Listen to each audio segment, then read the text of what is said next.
हमनी के संस्कृति, हमनी के संस्कार सदा रहे हमनी के साथ। भारत के महान ग्रंथ और काव्य सब के संपूर्ण संकलन सब्सक्राइब करें तिलक।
केशव, आज अचानक हमरा अंदर ही भयंकर संहार प्रवृत्ति जाग रहल है। मन कराता कि सर्वनाश कर दी। बाकी अगला ही पल हृदय के धड़कन बढ़े लागेला। मन रह रह के रोवे के करता।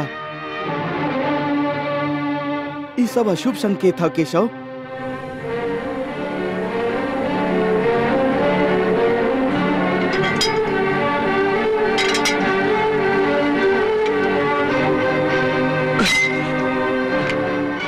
देख ला केशव, हमार गांडीव भी बार बार हमार हाथ से छूट रहा है। कहीं भैया धर्मराज तो संकट में ना आ गेलन। हे माधव, वो तो हमार पिता के समान बाड़न। उनका बिना तो हम अनाथ हो जाए।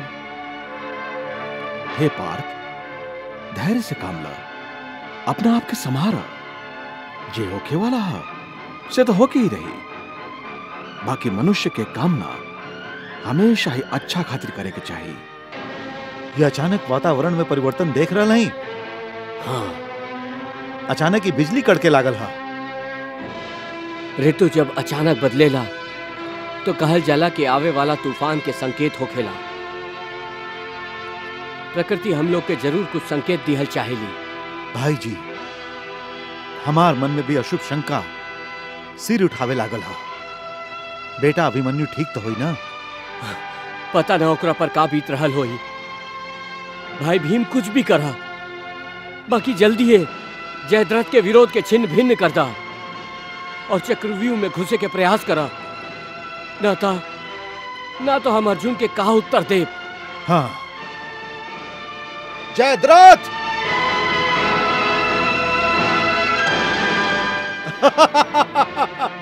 अर्जुन के बेटा अर्जुन के बेटा। हाँ अभिमन्यु।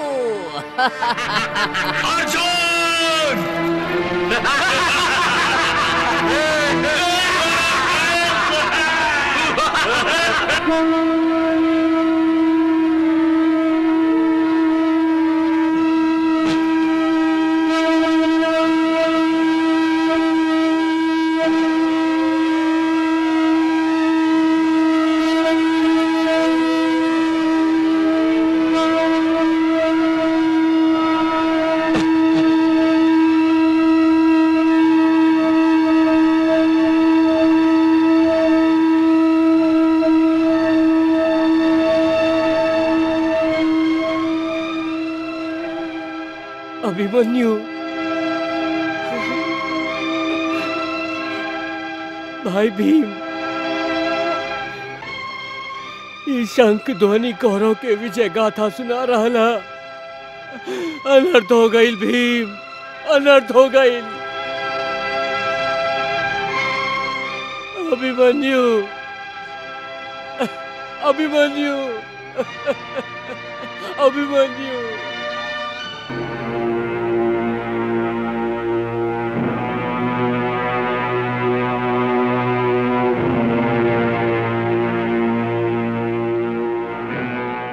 भाई भीम, अब हम धनंजय अर्जुन के कैसे मुंह दिखाई?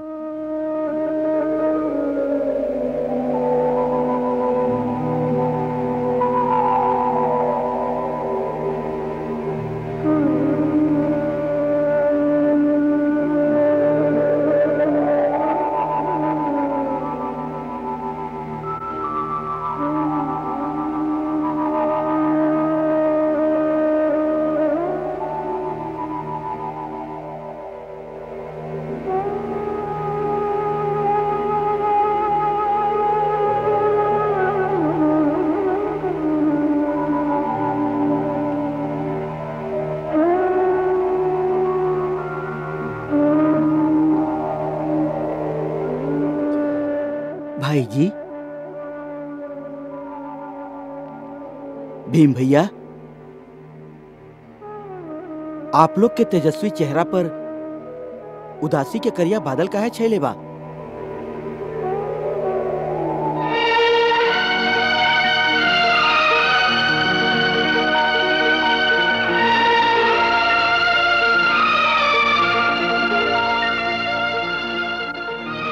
आप सबके सब चुप काहे हैं? का भइल हमके बताइब ना?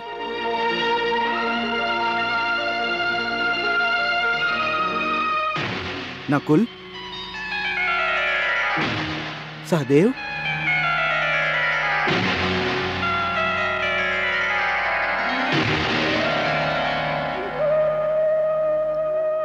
सच सच बताओ नकुल, का भइल हा?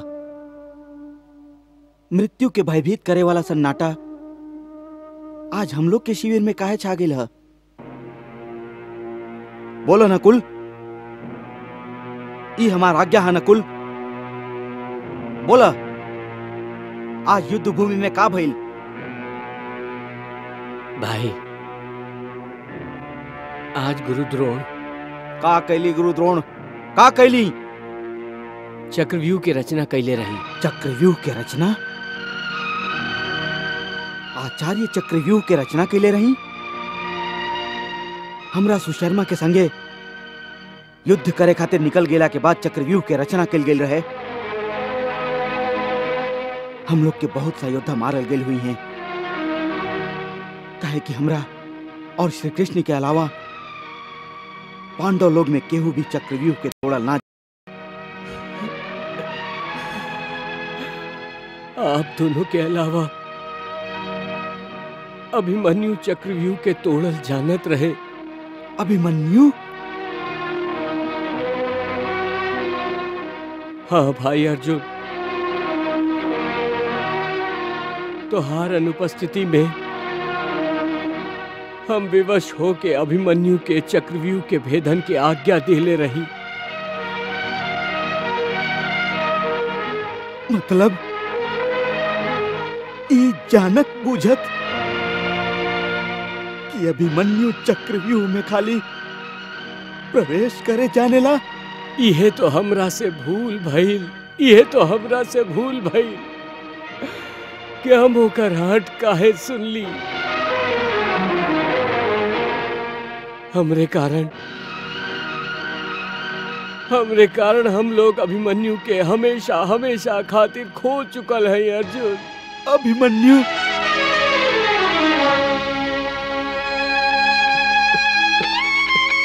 भाईजी अर्जुन अर्जुन अर्जुन ई का कैली आप भाईजी? हम विवश रही अर्जुन। यदि हम ऐसा ना करती तो आज चक्रव्यूह में सगरे पांडव सेना नष्ट हो चुकल होई। बाकी अब हम अभिमन्यु के माई सुभद्रा से का कहब? द्रौपदी के का उत्तर दे? अभिमन्यु के पत्नी उत्तरा के सामने कैसे जाए? वो तो गर्भवती भी है। ओकर गोदी भरे से पहले ओकर मांग कैसे पहुंच दे?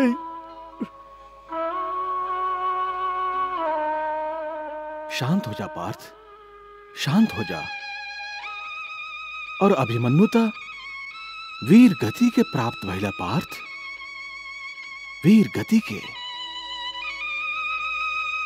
एगो योद्धा के वीर मृत्यु पर ऐसे आंसू बहावल उचित नहीं खे। हमार बेटा के मृत्यु पर 4 आंसू के श्रद्धांजलि तो अर्पित कर ले वेदा केशव। उठा पार्थ। चक्रव्यूह के तोड़ल तो हमार उत्तरदायित्व रहे। बाकी हमार अनुपस्थिति में हमार बेटा खुद हमार उत्तरदायित्व निभावे के प्रयास कैलस। यदि वो जीवित होकित तो हम ओकरा यह पराक्रम पर आशीर्वाद देती, अपन सगरे आयु भी दे देती। बाकी ओकर मृत्यु के बाद अपन आंसू से बढ़ के हम का अर्पित कर सकत हई? हाँ अर्जुन, अभिमन्यु तोहरे तरह महावीर और महापराक्रमी रहे। वो अकेले ही कौरव सेना में प्रलय मचौले रहे। द्रोणाचार्य के चक्रव्यूह वो अकेले ही तोड़ दिले रहे। अकेले ही चक्रव्यूह तोड़ देलस? हाँ बड़का भैया, हम जानल चाहब कि अभिमन्यु के वध कैसे भइल? यदि हम अभिमन्यु के संगे होती तो अपन जान पर खेल जाती। बाकी अभिमन्यु के वध कभो न होके देती। पार्थ, 6 गो महारथी अभिमन्यु से एक संगे मिल के युद्ध कैलन और दुर्योधन घायल अभिमन्यु पर भयंकर गदा के प्रहार करके अभिमन्यु के। बाकी आप सभे अभिमन्यु के रक्षा काहे ना कर पैली? हम अभिमन्यु के संगे ही चक्रव्यूह में घुस जाती। बाकी ऐसन का आपत्ति आ गेल रहे जे आपके रोक देहलस? ओ आपत्ति के नाम हा जयद्रथ। जयद्रथ? हाँ अर्जुन, हम आपन सगरे शक्ति लगा देले रही। बाकी वो हम लोग के बार बार पराजित कैलस और चक्रव्यूह में जाए से रोक देलस। यही कारण से अभिमन्यु चक्रव्यूह में अकेला पड़ गई रहे। एक कर मतलब है अभिमन्यु के वध के प्रमुख कारण जयद्रथ था।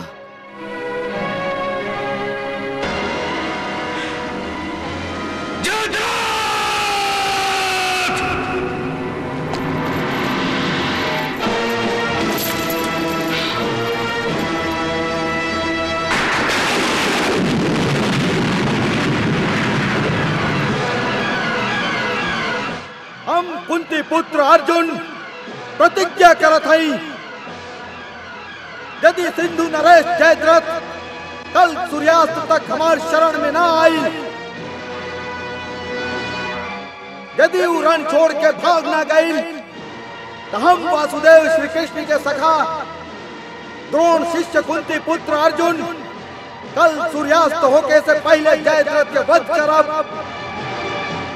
ना तो अग्नि में प्रवेश करके स्वयं के भस्म कर दे।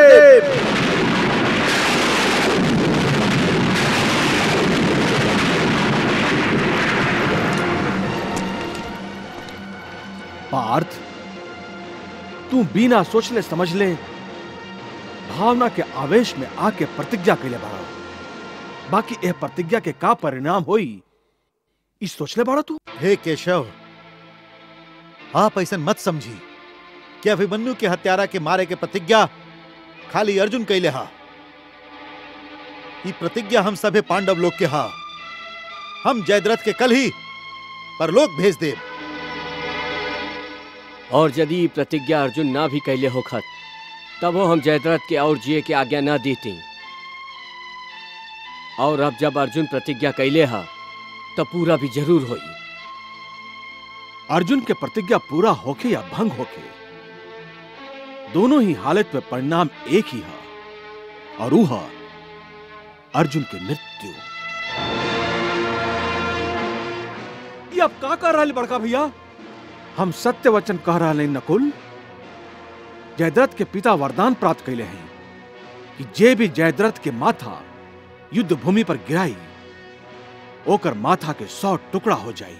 एकर मतलब है जे भी योद्धा जयद्रथ के वध करी, अपने आप ओकर वध भी हो जाई। हाँ बड़का भैया, ऐसे प्रतिज्ञा के पूरा होखला पर भी अर्जुन के प्राण संकट में आ जाई। और यदि ये प्रतिज्ञा के पूरा ना कैलन, तब वो इनका के आग और लकड़ी के इंतजाम करके स्वयं ही मृत्यु के स्वीकार करे के हुई। ना ना, बहुत मुश्किल काम है ये अर्जुन, बहुत मुश्किल काम है। केशव, तोहरा खातिर कोई भी काम मुश्किल नहीं खे, और जौन काम हमरा खातिर मुश्किल होई, तो हम तोहार सहायता से उहे मुश्किल काम के आसान बना लेब। ई हमार विश्वास है। अब तू ही हमार मार्गदर्शन कर केशव। हाँ मधुसूदन। ठीक है अर्जुन, कल जब तू युद्ध भूमि में जयद्रथ के वध करे निकलबा, तो एक बात के ध्यान रखिया। जयद्रथ के पिता महाराज वृद्धछत्र समंत पंचक क्षेत्र में तप करे बैठल बाड़न। तुम अपन महान अस्त्र के प्रयोग करके जयद्रथ के माथा आसमान से ही वृद्धछत्र के गोदी में गिरेबा। यदि तू जयद्रथ के माथा ओकर पिता के गोदी में गिरा दिहला, तो स्वयं वृद्धछत्र के माथा के 100 को टुकड़ा हो जाए और तू बच जाइबा। ठीक है केशव, हम जयद्रथ के माथा ऐसे उड़ा देब कि पहले वो ओकर पिता के ही गोदी में जाके गिरी। बाकी ई मत भुला कि काल युद्ध भूमि में जयद्रथ के सुरक्षा खातिर हर संभव प्रयास कौरव सेना और गुरु द्रोणाचार्य करी है। ऐसे हम लोग के हर एक योद्धा अर्जुन के जयद्रथ तक पहुंचावे में ओकर सहायता करी है। जयद्रथ तक पहुंचे खातिर अर्जुन के रास्ता अनेक बाधा से घेराइल हुई। कृपाचार्य, द्रोणाचार्य, शैल्य, शकुनी, दुर्योधन, दुशासन और भागदत्त जैसन कौरव महावीर अर्जुन खातिर हर मोड़ पर दीवार बनकर ठार रहेंगे। अर्जुन के रास्ता के हर दीवार के हम अपन गदा के प्रहार से ढेर कर देव। कल हम कौरवन के सेनापति आचार्य द्रोण के युद्ध में उझौले रखब, और बड़का भैया आप, नकुल, सहदेव, विराट नरेश, पांचाल नरेश, आप सब है कौरव महावीरन के युद्ध में उलझौले रखब। एह तरह अर्जुन के जयद्रथ तक पहुंचे के अवसर मिले। ऐसे ने होई द्वारकाधीश, ऐसे ने होई। कृष्णा